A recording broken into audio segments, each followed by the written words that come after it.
Welcome to Grand Sumo Breakdown, the unofficial sumo podcast for official sumo fans and the, dare I say, best sumo content out there that doesn't come out of a lady's bathroom.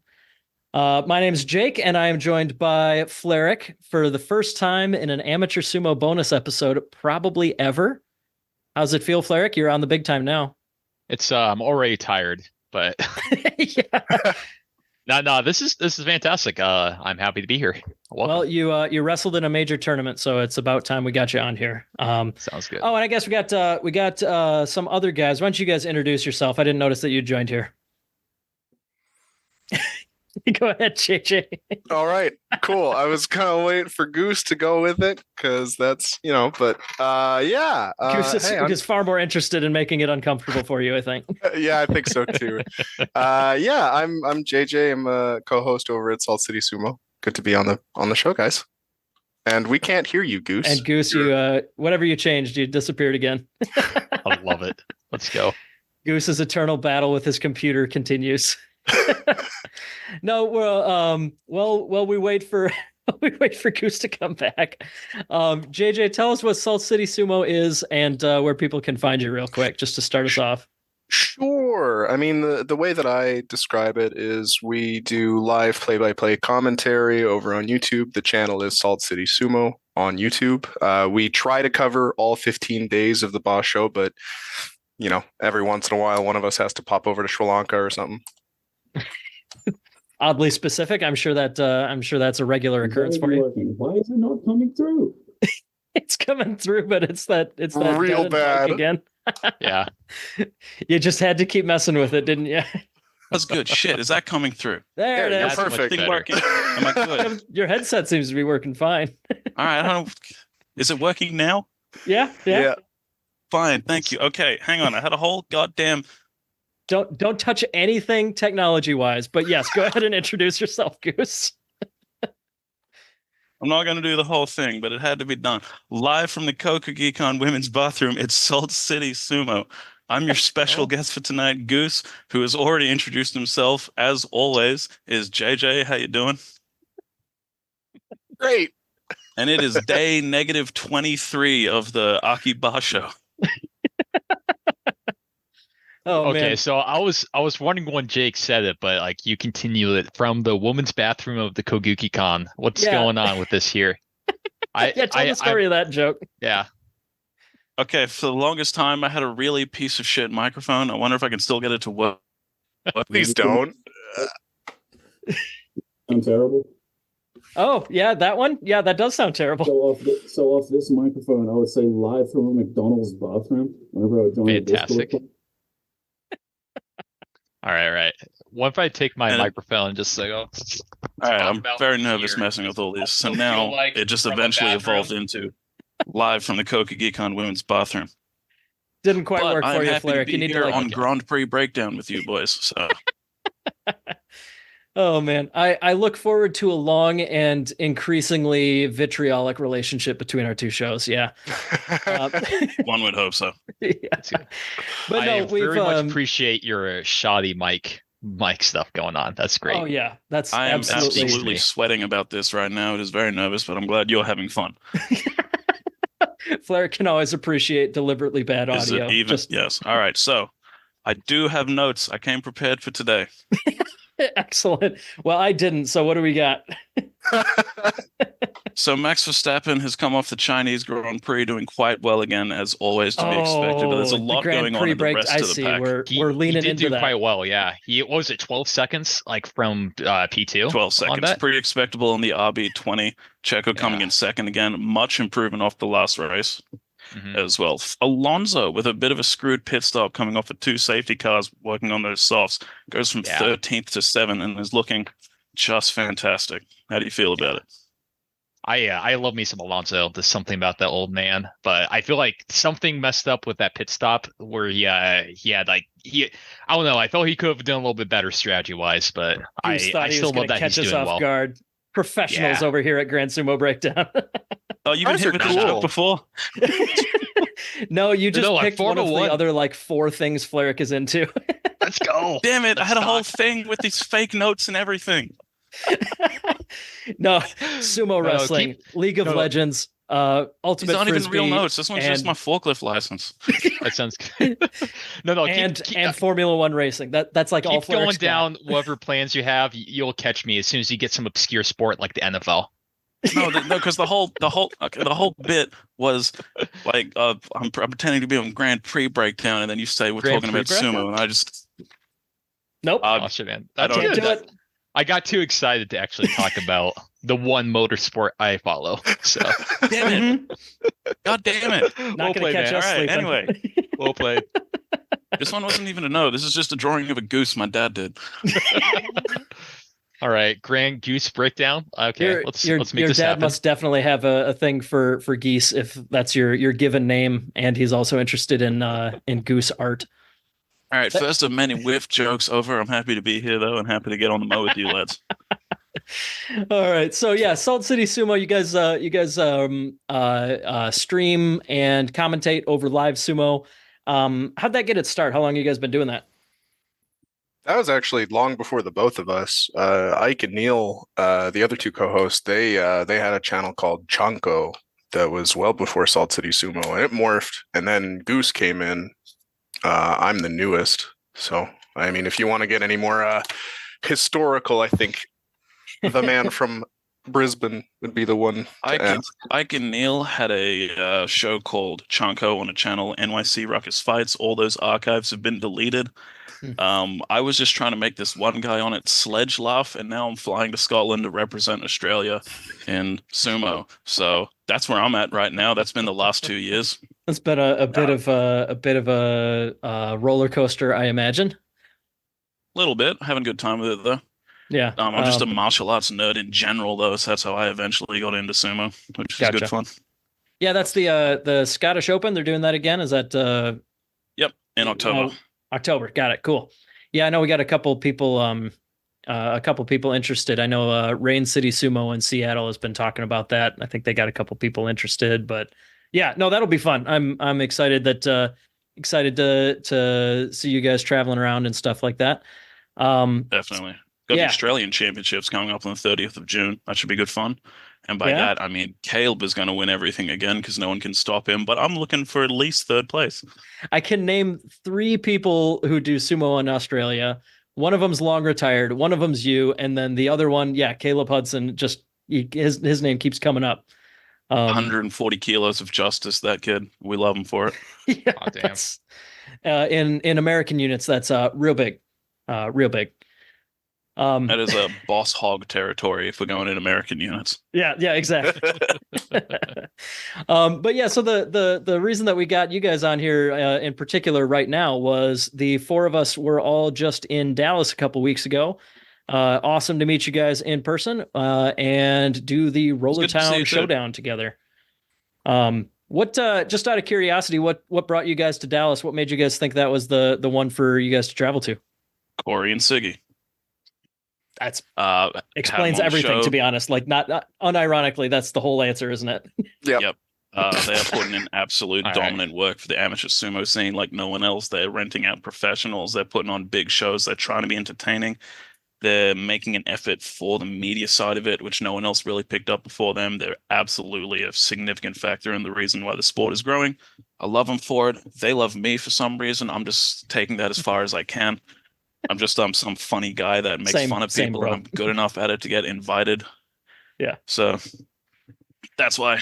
Also, for someone who has to travel as far as me, I would say Rollertown is the most value for money that you can get out of amateur sumo.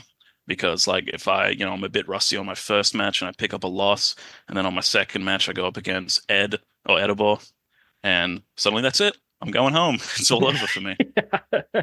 That's a story many an American wrestler has had to tell. But yeah, no, it was real cool. And yeah, you mentioned Ike. Ike was also there.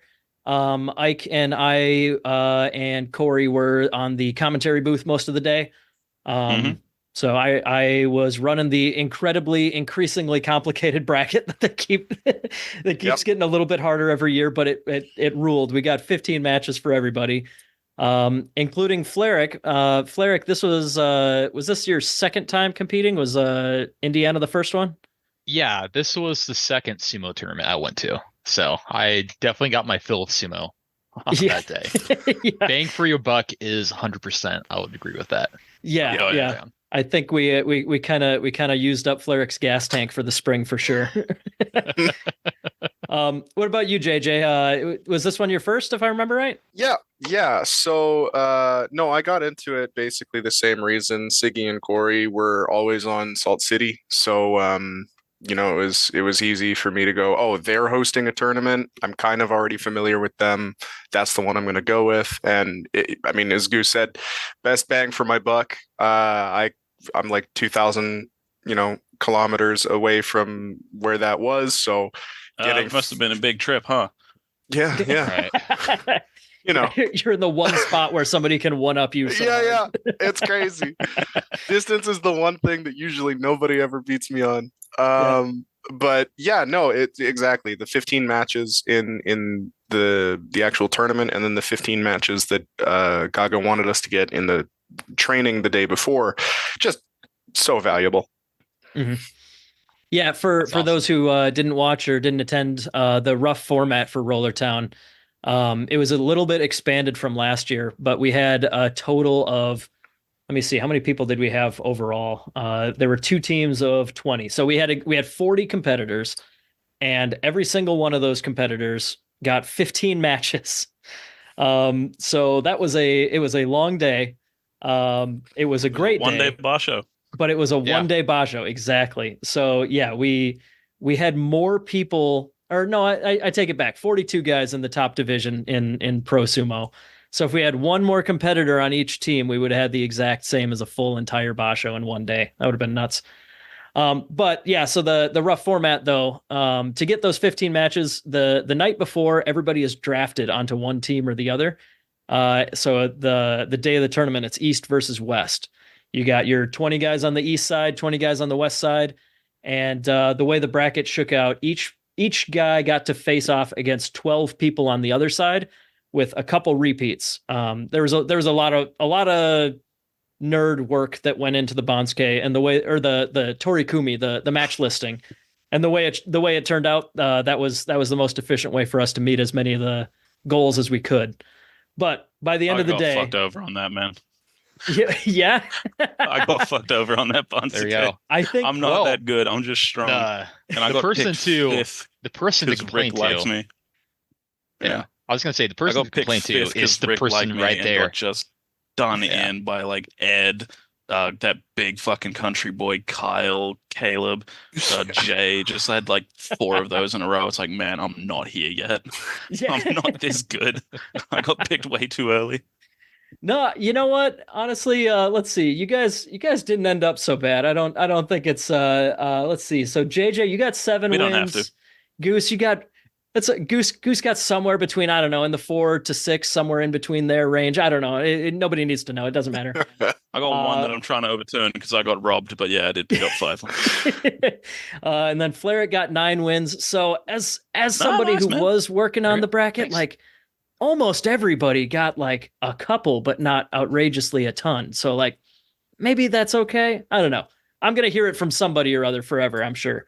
But like I said, there are a lot of things we were trying to accomplish with one bracket. It was weird, but we did our best. And I think just out of curiosity, how did you guys what did you guys think about the way that you had like one match per round and some time to rest in between? Did that make it, did you stay nice and warm? Did you appreciate the break? How did you guys feel about that? 15 matches is a lot. So it was a Yep. good enough break, but like we were there for like 7 hours and it was dragging on. We're getting sore and hurt. Yeah. But it did feel like a good day of sumo. We got it all wrapped up before sundown, so I'm pretty happy with it. I agree with that. I think the broadcast side, the breaks in between kind of caught up with you guys because you ended up going to like a 2-minute break Yeah.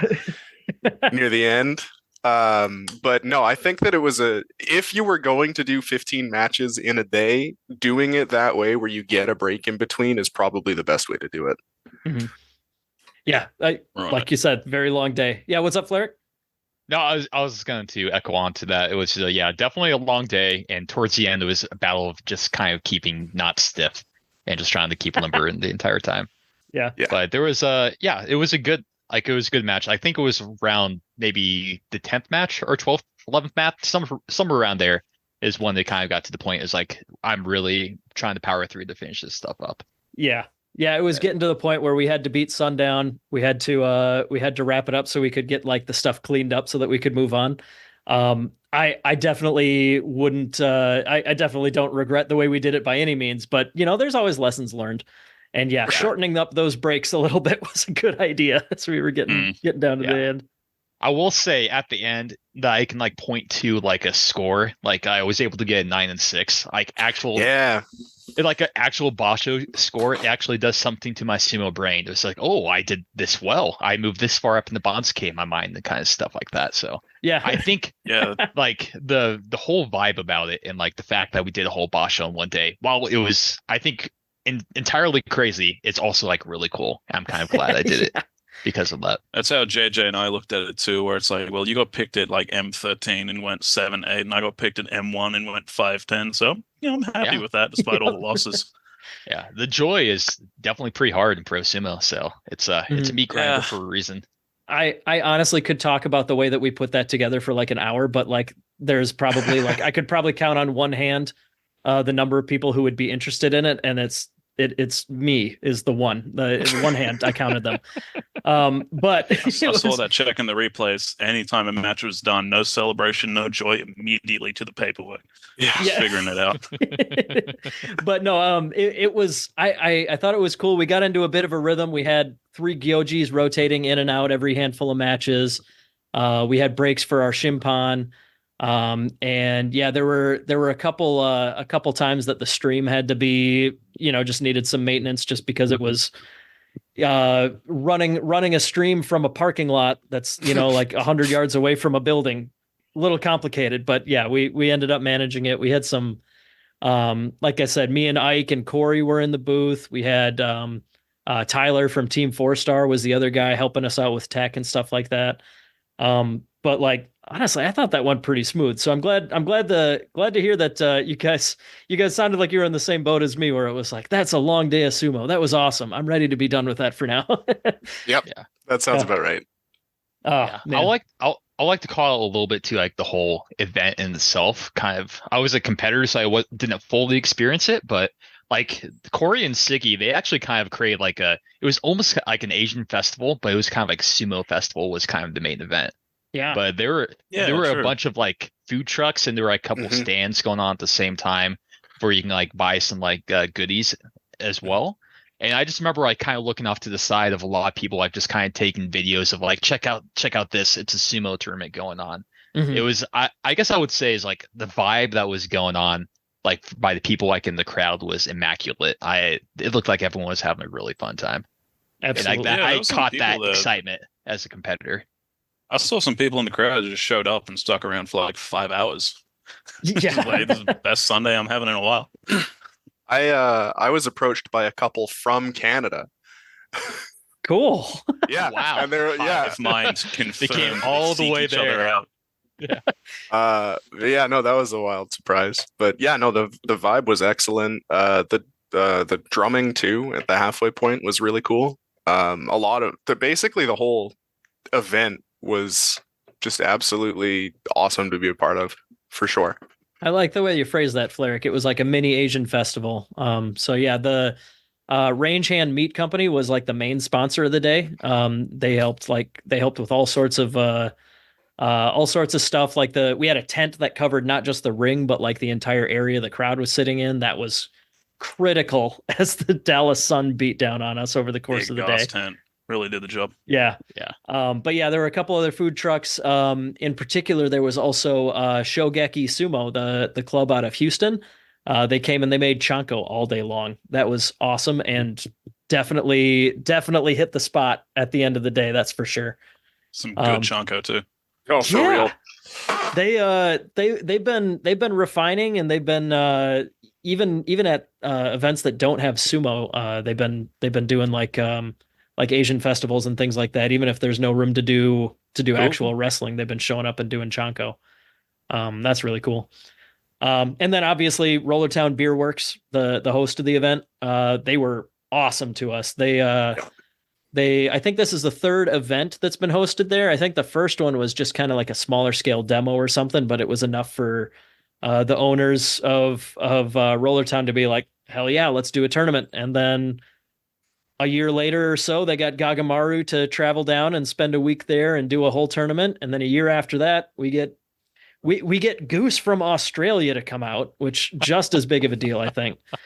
Thank you. So Post yeah, of who Salt knows? City Sumo on YouTube. Subscribe if you want to watch 15 days of Pro Sumo Top Division. But yeah, who knows? Who knows what'll happen next year? If the trajectory we're on is just nuts. But yeah, speaking of Gagamaru, for the second year in a row, he came to visit. Former Komasubi in Pro Sumo. Came out, spent a few days down in Dallas with Corey and Siggy, just seeing the sights and all that. But then on the Friday before the tournament, just did a full day training event. What'd you guys think of that? Like, I know you guys have done like a little bit of sumo in the past. Me and Flyric, we trained together here in Iowa. But yeah, how did that compare to any of the training that you guys had done before? More? How polite do you want me to be? Keep it PG-13 and tell me whatever you want. That was bullshit. I'm like, oh man, I got to train with the Komasubi. I got to learn. We did Shiko, we did squats, we did push-ups. We did it again, and we scooted across the ring. And I just burnt my legs, basically. Just nothing but squats for like 2 hours, and then had a tournament the next day. Yeah. Nothing but squats for 2 hours. Then we did practice matches. Yeah. Yeah. Most I got out of it was specifically hunting him down when he was trying to avoid doing the coaching to get Tachi practice with him. Yeah. So that 2 minutes was absolutely worth it. I learned a lot. Yeah, we his had like English is 40, a blessing. 50 guys training. So like, yeah, any time that you could corner Gaga for some individual advice was awesome for sure. His You're able English to- is a blessing as well. He's like almost okay in English. Mhm. So him trying to explain when you're on the tachi, keep a strong position by keeping the elbows in so you can defend the belt. The way he explains that, sumo is small. It's like, yes, Gaga, I know what I have to do now. Yeah. Yeah. What about you, yeah. JJ? What'd you think? Well, I mean, any of the sumo exercises that I do always kick my ass. But this training session, just like the day before, 2 hours of squats, then 15 training matches was a lot. It was all awesome though. It was a really, really fantastic experience. I got to fight a bunch of people in the practice matches that I didn't get up to fight during the actual tournament, whether they were on my team or just too good for me. Sure. But yeah, no, it was absolutely killer. Yeah. Yeah. The having Gaga there to I think one of the main things that they're trying to get out of it is like get a feel for like what it's like to train like a pro sumo wrestler. Mhm. And yeah, like I said, with that many people there, it's definitely difficult to get anything one-on-one. But yeah, I thought it was last year I participated the whole day long, and then tournament day I just felt like garbage. So this year around, you can if you watch the stream of it, you can tell there's a couple times where I kind of like step away, like, oh, I got to take some pictures. Let me do some photography or something. Yeah. Oh no, so I'll get back in there for matches. I swear. Smart move. No, I had moments like that too, where it's like, hey, that's Lori from Sumo Kaboom. I'm just gonna do some socializing real quick. Just gonna practice breathe matches heavily going for a right the few fuck minutes. now. Yeah. Yeah. Other thing that was a bummer for me was I got my first 2 real hard head hits in sumo. Hell yeah. Incidental headbutt, and then there was one where Matt Shields and I were doing Butsukari and we miscommunicated a little bit. Oh. Yeah, did either of you guys see that? I know Flyric was there for it. I think I did, but I was too far away, so all I did was, ooh, Yeah. and then I just walked away. I probably Yeah. heard it, but I didn't see it. Yeah. If it wasn't accidental, I would have called it a perfect capoeira flipping like a rolling thunder kick. It just square on the cheek. It was perfect. I'll have to Yeah, I send did see that. Yeah. Yeah. Yeah, Unlucky. and then you see me like, I'm gonna need a minute, and I go sit down for a few. Mhm. Yeah. I'll send you the GIF. It's awesome. It's perfect. The camera gets Wait. just absolutely on it. Yeah, They made a GIF. That's fantastic. I did as soon as I recovered my faculties. Yeah. Yeah. So yeah, Gagamaru was there for the training day, and then yeah, hung out with us during. What's that? Nothing else from those practice matches you wanted to talk about? No, nothing. I don't think anybody outside of I don't think anybody from Australia kicked my ass a few times or anything like that. No. There we go. Yeah, I don't remember it either. A bit of head trauma too. Yeah. Felt the full power of the Australian working class on display.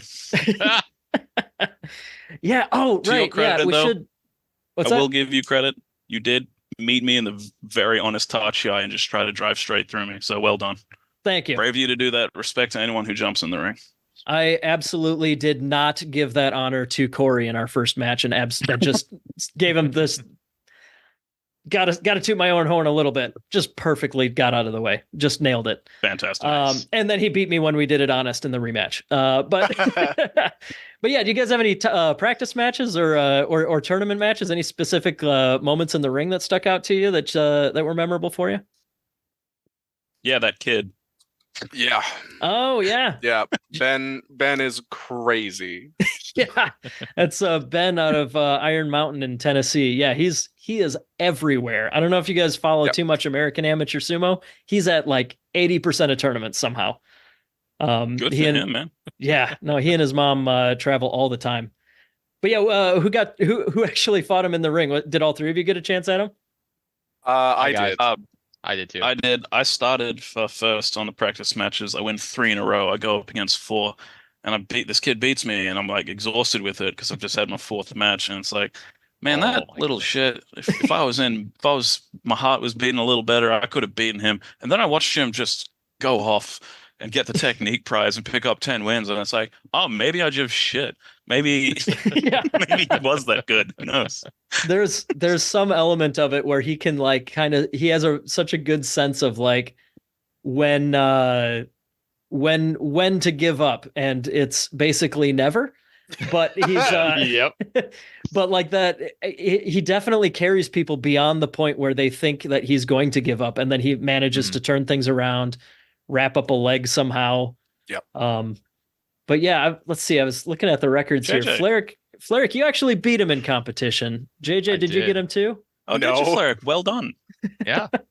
I was able to beat. JJ. I did not fall to his Look. wily ways. So As the tallest man against the shortest kid, an actual kid. Talk about it. all right. Yeah, tell us how that one went for you. So the thing about being big against a guy that's very small, when I come up from the tachi like this, he is skinny enough to be in between me. Yeah. So you could watch the match. My arm, I was going for under his armpit. I just completely miss him, and I have to go around for the back of the belt. And then I threw him, and he somehow spinned me out. So Yeah. Yeah, he's small enough. He does that where Oh he'll my like goodness. hold on to you while he's flying out of the ring, and then like somehow he ends up back in the ring. yeah, Mhm. yeah. He got the leg on me. He went for the leg pick, and he got it. I managed to stuff it though. I managed to get my leg down. But man, he is sticky. Yeah. Yeah, he's like a little boa constrictor. Like once he grabs onto you, like you're not gonna get him off. He's just gonna like wrap around something, and then all of a sudden your foot isn't where you wanted it to be or something. Yeah. He Flair also can- made me realize something. Mhm. Edobor seems to care about other people's matches more than his. It's very Oh. strange. Yeah. Yeah, Like oh, you'll see it on that's the awesome. footage. He like runs onto the mats and he's jumping and screaming Yeah. when like Caitlyn or that kid are winning and like giving advice and yelling. And his own matches is like, yep, win, thanks, bow, out. Yeah, What's that about? no, that team dynamic I know is a big part of it. Like in a normal tournament, like let's see, the Nashville tournament that happened a week before was a more traditional style where it's everybody's individual and you do weight classes and all that. And in a tournament That's like boring. that, that's certainly what Corey thinks. So he's like, yeah, you know what? It takes a huge hit. Let's do it dodgeball style, and let's do a bracket that requires a Sudoku solver to make it work. But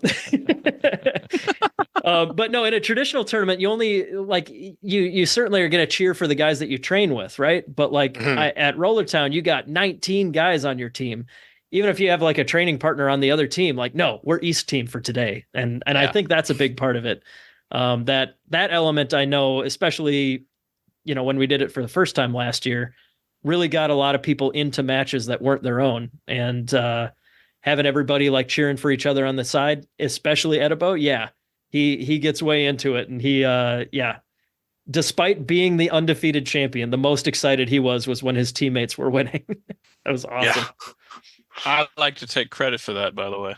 Oh yeah, because the last time he went undefeated was at Cowboy Cup last year when I was there. Oh yeah, So, okay. There's some strange alliance between the two of us where I bother him just enough to make him want to show off and win like that. And I will take 40% of the credit for his wins. He can still have over 50. I think that's fair. I think it's fair to give him a little bit more than half because I'm pretty sure he's been at other tournaments undefeated even when you weren't there. I didn't know, so it doesn't count to me. He's turns out really, really good. It was cool seeing he got to go up against Hayden. They were like the top seeds for each of the teams, and their rivalry has definitely been intense the last year or so. I was so upset.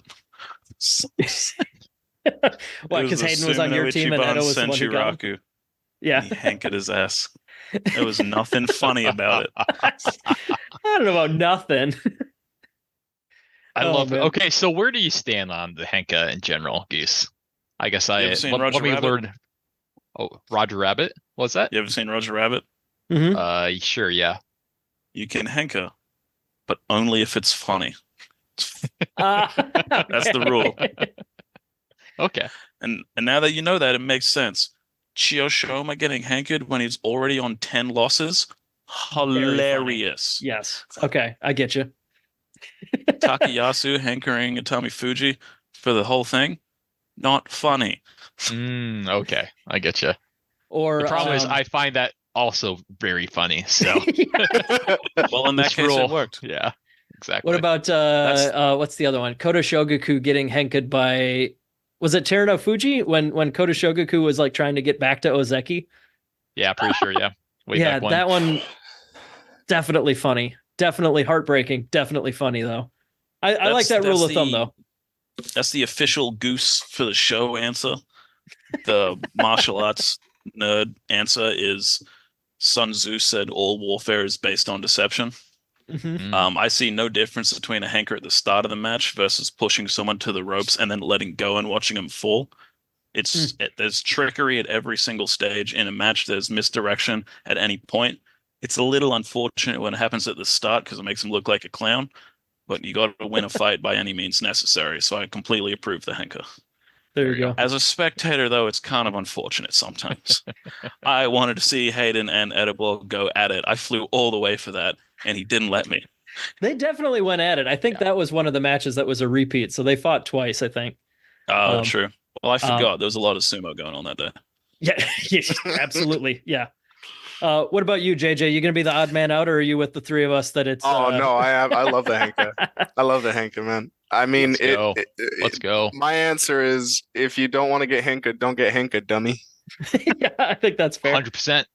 Yeah, I know on GSB, I think Ryan is probably the one who pushes back the most, but I think for the most part, we're like, yeah, come on, it's a possibility. Be ready for it. Yeah. Mm-hmm. Oh, yeah. man. I think my thoughts definitely kind of line up with you, Goose, of where it's a part of the sport, like, deception, like it's totally valid. But as a spectator, sometimes it's just kind of like, oh, damn, I wanted to see that match. Mm-hmm.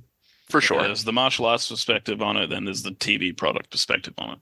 Exactly. 100%. In the end, I'm here to be entertained. And if that was a funny henka, that was a funny henka. Yeah. Oh man. Let's see. So what else do we need to cover for Rollertown? Because let's see. The day of, yeah, like we said, a lot of matches. Oh, Yama was there too. Did you guys get a chance to meet Yama? Not only did I get a chance to meet Yama, I managed to have a shot of Malort with him and Gaga. Hey, there you go. Goose, did you dodge that bullet or were you part of that? I was walking back after the shower after the tournament, and there's just this giant van with Yama sleeping in it. And that's the first time I ever really got to look at him. And it was just a beached whale in a van, like it was getting taken home to be skinned or something. We don't have people that size in Australia. It was a moment for me. Yeah, it's a big boy. He's still a big boy. He was a lot That's bigger a when he hefty was. gentleman. Yeah, he was even bigger when he was active in pro sumo. But yeah, Yama has been almost as everywhere as Ben Shutko has been.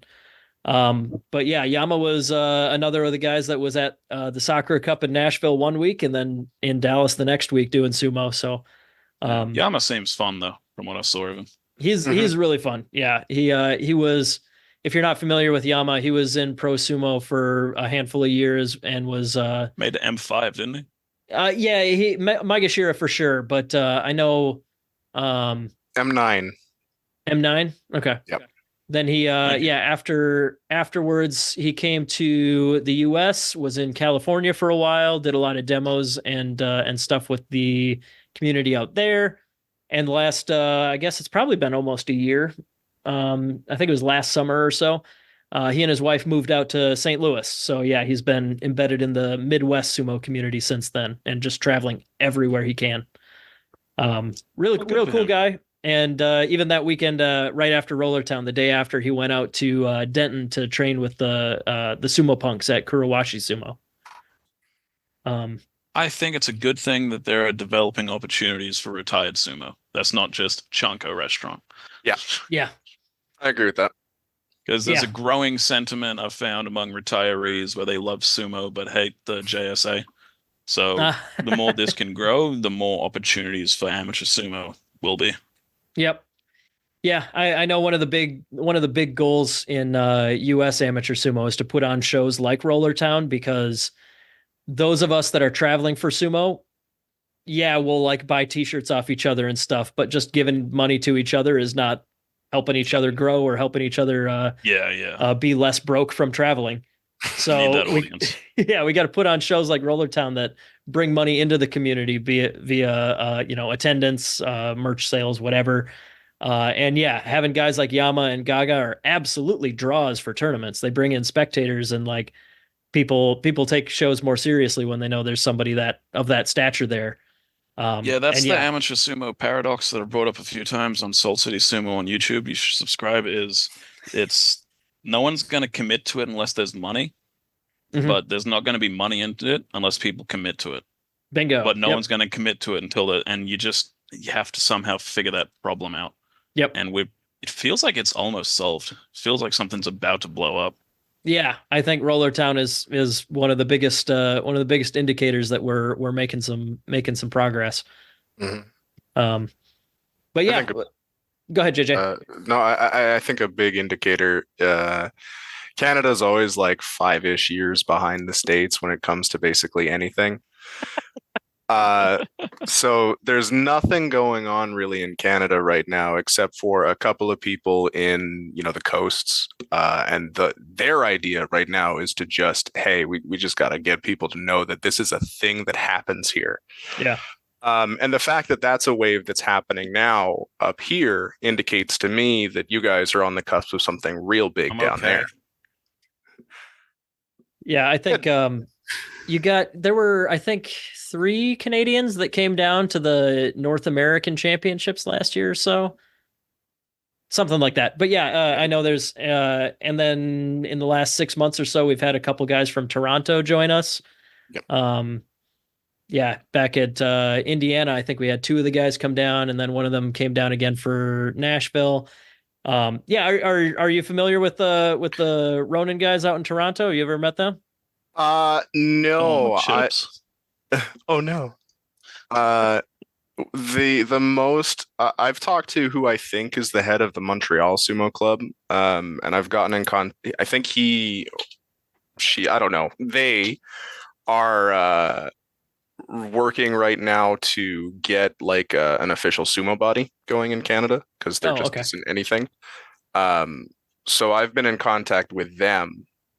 But in terms of like the smaller, I mean, I'm the smallest. But in I don't know, terms of the I hear other, you're pretty big, pretty tall. yeah, well, He's big but- as fuck. It's scary. Yeah, his club has one person, but it's got the same total body mass as Iowa Sumo, I think. but no, I mean, like there's a club in Victoria, BC, there's a club in Toronto, and there's a club in Montreal, and then there's mine now in Edmonton. But it seems like it's only a matter of time now that they're getting the body up and running now. So I mean, yeah, I think America is just on the cusp for sure.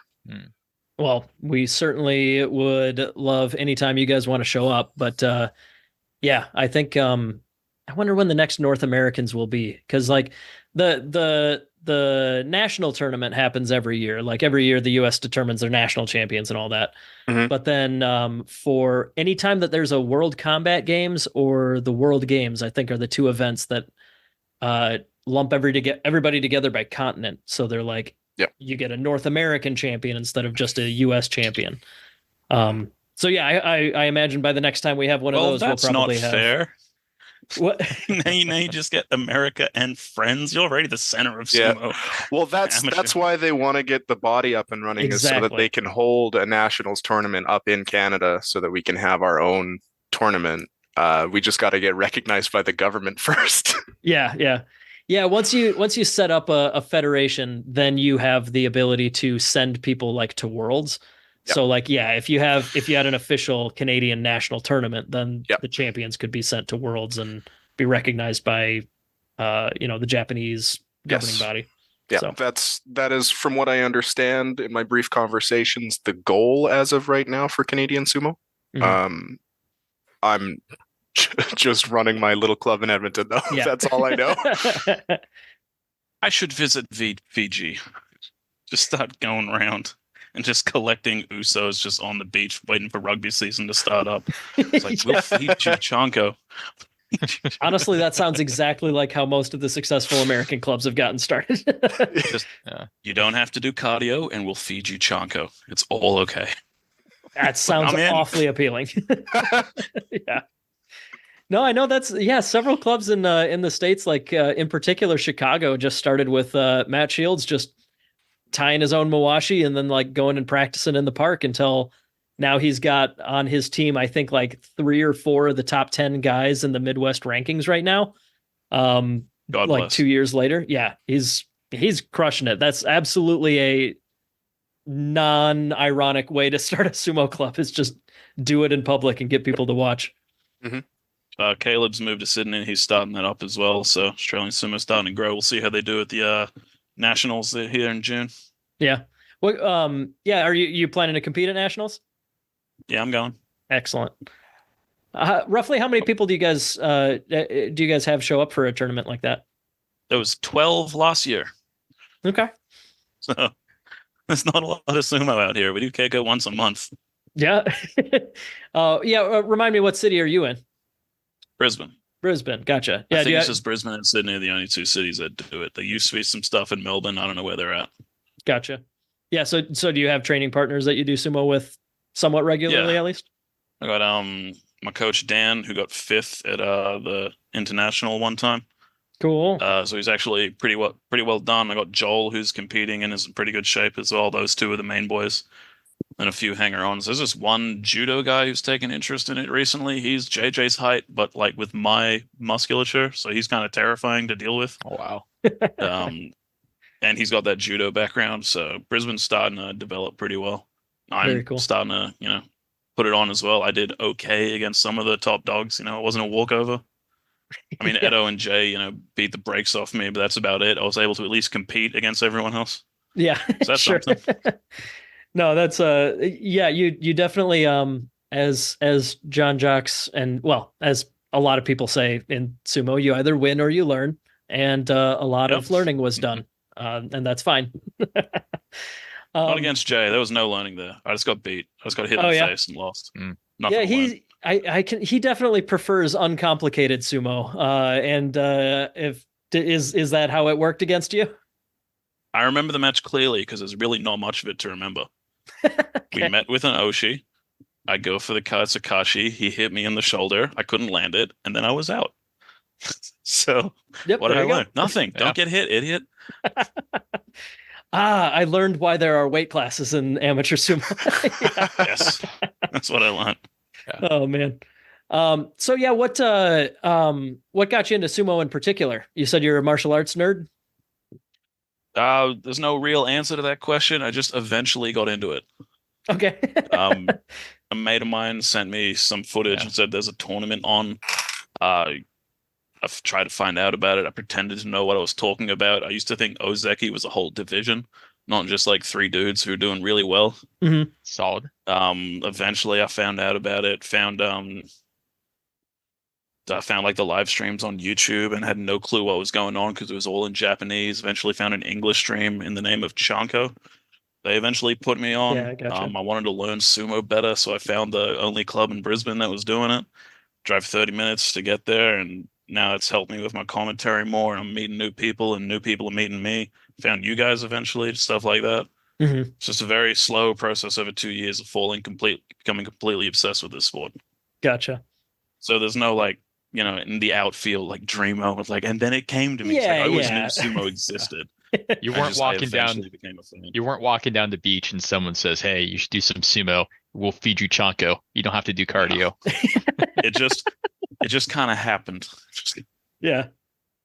Yeah, and you, JJ, what got you to try it actually participating here? Well, getting into it, I definitely did have a Danny DeVito, I get it now moment. The first thing I found out about sumo was the article about Tokushoryu winning from N17. Sure. And then the first basho that I watched live was July 2021, Hakuho's last basho, Terunofuji's promotion to Yokozuna. Oh wow! This one right here. What a Yeah. basho. So last day, Hakuho Terunofuji, 15-0. I get it now. I was in. Yeah. And then I babbled to the fiance until she got sick of it and told me to find somebody else to talk to about it. And then I found Salt City. And we're doing that now. And he somehow became a host as well. Yeah. But Like, basically, we put him on, and it's like, hey, you want to do like a little practice match to see if you're any good at commentary? And I put on the one match from the night that lasted 3 minutes just to fuck with him. Oh, that's a solid initiation right there. It was I love rough. that. it was hard for me to on the spot think of ways to say, and they're hugging each other. Yeah. Pull out some of those like Hiro Morita like silly I don't know. He always says stuff like, "Oh, they're running out of juice." Yeah, You know, stuff like that. Both His men absolute really want to favorite, win. I've got nothing to say. I'm doing this for a job line. Both guys really like to win. Yeah. They're giving it their all. They're giving it their all. They're trying to implement their brand of sumo. Yeah. I missed the way he said "waka taka kage." Somehow said it slower than everyone else. Yeah. Yeah, I feel like it's a requirement. The more complicated the Japanese name, the like faster it has to be said. Yeah. That seems to be the general rule. Oh, man. And then actually getting myself hyped enough to compete was basically me just going, looking in the mirror and going, you're not gonna do it. Bet. And then Hey, I was part of that. yeah, oh for sure. Yeah. It was like he came to me and it's like, man, it's a shame that there's no sumo in my area. Then be that guy. Like, yeah, problem solved. Yep. And go to a different area every now and then, right? Mhm. Awesome. Yeah. Oh man, yeah, that was kind of it for me. Except for the peer pressure was coming from the amateur sumo people that I was like covering, and it was like, all right, I guess fine. Maybe I'll tell myself it'll make me better at podcasting and stuff. Fair enough. Yeah. No, that was my excuse too. Why I got into amateur to begin with. If I do it, I'll understand it better. And now I'm flying to Scotland. Yeah. And so speaking of Scotland, what's the future look like for sumo for you guys and for the channel? There's a Bonsuke in 3 weeks. Hang on, there's a Bonsuke in 2 days and a Basho in 3 weeks. Oh God, That's that's about this it. week already, isn't it? Yeah. Oh, 2 days. this off season up. was too short. Man, I have to go back to work soon. Shit. Yeah. But yeah, so like your regular coverage, you guys do like the full how long is it in real time? It's like 2 or 3 hours or so a night when you're doing Juryo Yep, and Makuuchi? 2 hours of commentary with a 5-minute break in between. Gotcha. We just do Makuuchi. Gotcha. Get guests on, like this little podcast you might have heard of. Grand Sumo Breakdown came on one time, and then have dodged not me a for the good last get. They'll 3 do bar shows. I anything. wonder where those guys are at. Oh man, I don't know how you do it, JJ, but like North American time zones. Oh my God, that's like the literal worst possible time. Depending on if it's daylight savings or not, it's either okay or terrible. Either Sure. way, I take like an hour nap beforehand, so I have enough juice to get through it, and then I can crash immediately after. Yeah. Oh Just do man. the Ura real quick. 5 p.m. to 7 p.m. top division, baby. I get to come Oh home my from work, Goodness. rest a little bit. I get to do stuff afterwards. Oh, It's the best. worst. that's The gross. best. Yeah, if I was able to somehow make a make a career out of doing sumo stuff, like the number one thing I would do is like switching my sleep schedule. Mhm. Just we're just gonna go 100% inversion. Yeah, I thought you were gonna say I'm gonna move to Australia. Oh So God, we have no. that 5 o'clock sumo time. No, I've seen Goose do karaoke. I don't want to be on the same continent. Thank you. That was a excellent after party of karaoke, and I love how you stepped up with real high degree of difficulty for sure. You heard my first song, yeah? Oh, did you do more than one? I guess I only. Oh, never What's- mind then. I felt like I was being deeply insulted just then. I guess I only saw the first one because it did not seem like you were really stretching your stretching your abilities. Remind me, which song did he do that I you remember? don't remember Jake? the name of the song. It was an Australian singer, and it was just kind of like a slower one. Was I it did We Come Unchained from a Melody Land Down Under? first because that song is a big deal in my family. I can absolutely hit It that was one note. not Unchained Melody. And then I got up for the Lee Kernaghan Boys from the Bush. That's the one. Yep. That's the one that I What- heard. What was the first song Good again? fun. I think I was talking Unchained over it. Melody. Unchained Melody. Okay. JJ, did you do any karaoke or did you check it out? No, I did. I did Drunken Lullabies by Flogging Molly. Nice. Nice. Excellent. Oh, yeah, you did. That went well. Yeah, Flyric and I and Matt, we I at a couple points I tried to get in and do a Willie Nelson song with Justin, but the line every time I like tried to like get in line, like it ended up blowing up or something. And then we ended up going back to the Airbnb, and Yama and Matt wanted to stay up and do karaoke anyways, and Jamie, and like so we stayed up another 2 hours or so doing karaoke back in our Airbnb Jesus. anyways. Oh, my body can only handle 1 or 2 of those Texas after parties a year. I got to pace myself if I want to live.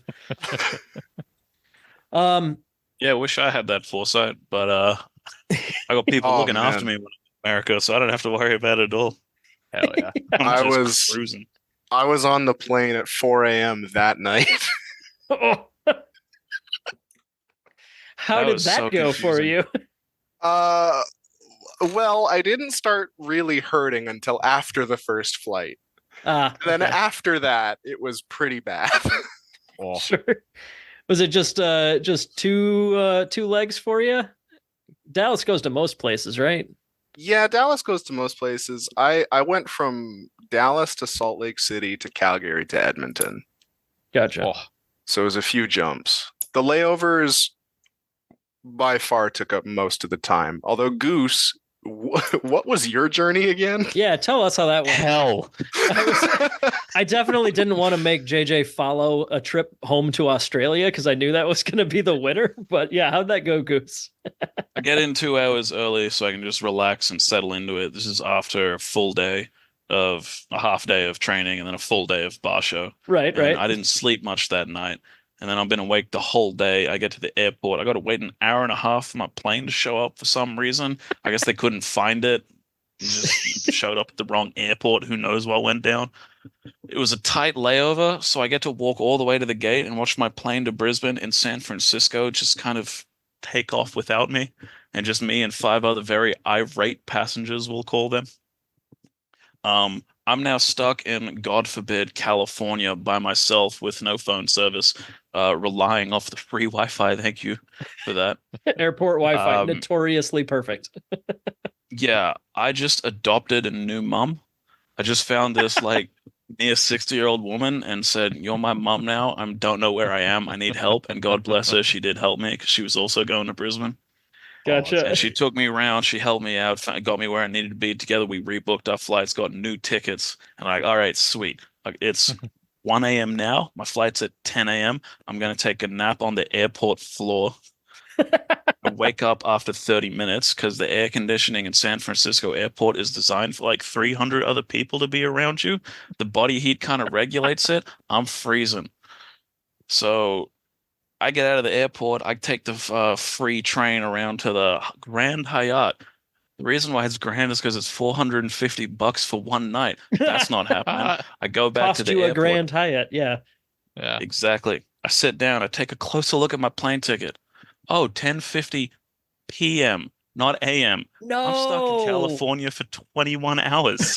Oh my God.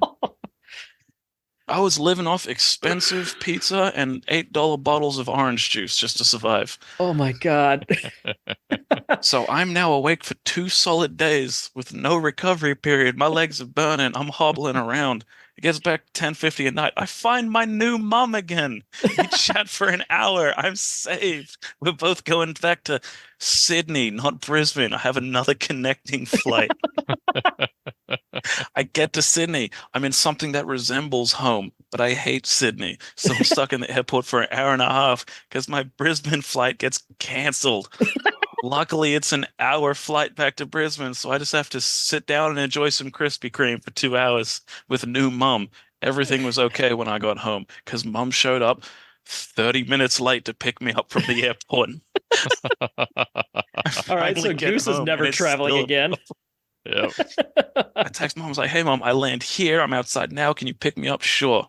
20 minutes later. All right, I'm leaving now. Love you, mom. Appreciate it. Thanks for picking me up. I really do. But oh my God, can you just take me home? Sure. I took 2 days for me to get home.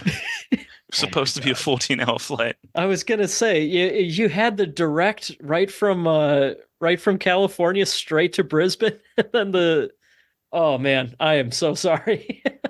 But I'm home now. Yeah, there All you go. sun set. We're okay. What's the lesson? Never give up.